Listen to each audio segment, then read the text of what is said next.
Hello' guys, আজি আপোনালোকৰ মাজলৈ লৈ আনিছোঁ এটি দহি বৰা ৰেচিপি। এয়া দহি বৰা বনাবৰ কাৰণে মই লৈছোঁ উৰদ দাল 2 বাটি। উৰদ দালখিনি মই ভালদৰে ধুই এয়া পানী দি 6-7 ঘণ্টাৰ কাৰণে ঢাকি ৰাখিছোঁ। এয়া মোৰ উৰদ দালখিনি কোমল হৈ গৈছে। এতিয়া মই এটা মিক্সিত ভালদৰে পেষ্ট বনাই ল'ম। পেষ্ট বনাবৰ কাৰণে মই ল'ম এটুকুৰা আদা, 2টা জলকীয়া আৰু 3টা জালুক।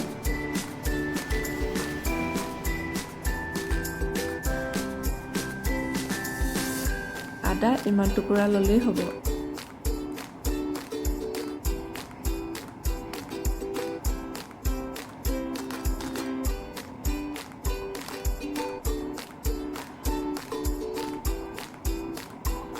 তাৰপিছতে এটা ভাল পেষ্ট বনাম।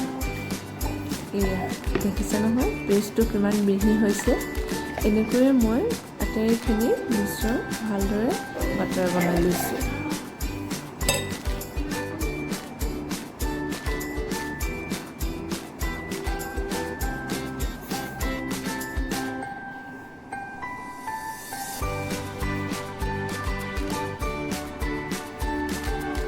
তাৰপিছতে অকণমান নিমখ দি ভালদৰে মিলাই 15-20 মিনিটৰ কাৰণে ঢাকি ৰাখিম, কাৰণ বাটাৰটো ছফ্ট হৈ যাব আৰু বৰকেইটাও ধুনীয়া হ'ব।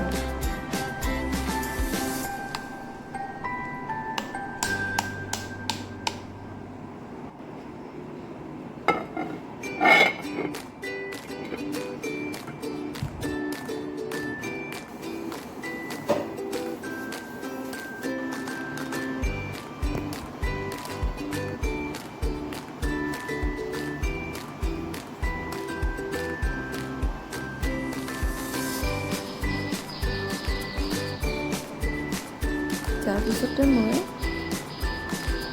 দৈখিনি এটা মিক্সিত ভালদৰে পিচি ল'ম।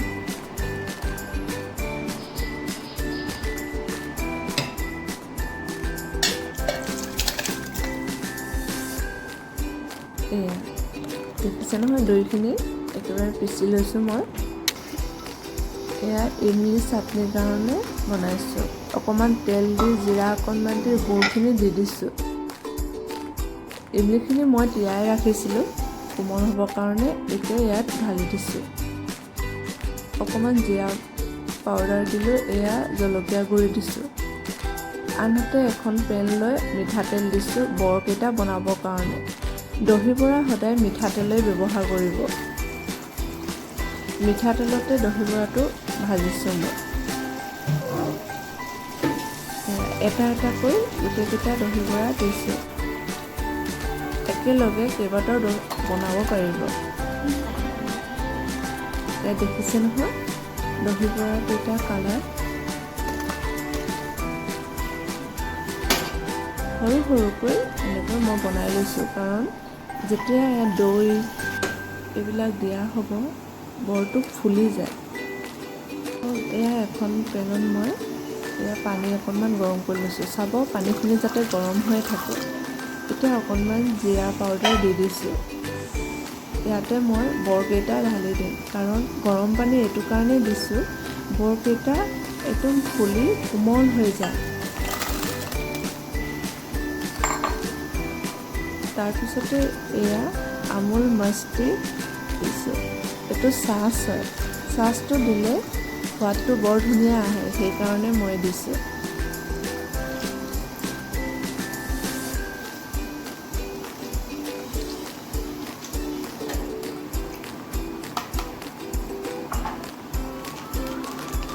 এয়া ক'লা নিমখ দিছোঁ। ক'লা নিমখটো দহি বৰাত দিব লাগে, কাৰণ তাৰ সোৱাদটো বেলেগ অন্য নিমখতকৈ। গোটেই বৰখিনি মই ঢালি দিলোঁ। এয়া সমান কৰি দিছোঁ, কাৰণ পানীটো যাতে বৰকেইটা শুহিব পাৰে। তাৰপিছতে এয়া জিৰা পাউডাৰ দিছোঁ। জিৰাখিনি মই ঘৰতে পিচি লৈছোঁ, কাৰণ ঘৰত পিচা মছলাটোৰ সোৱাদটো বেলেগ।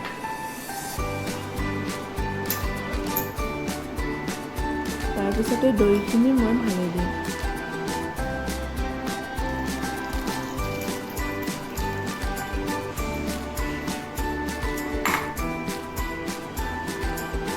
এয়া ইমলি চাটনি।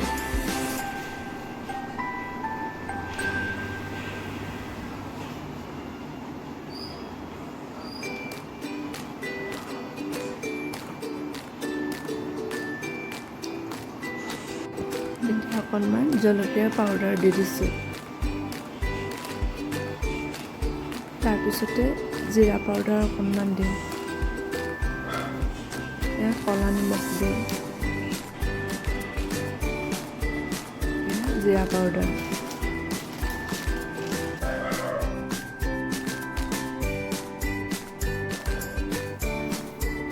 এয়া মই দিছোঁ পদিনাৰ পাত। পদিনাৰ চাটনিও দিব পাৰে। এয়া মোৰ দহি বৰা ৰেডি হৈ গ'ল।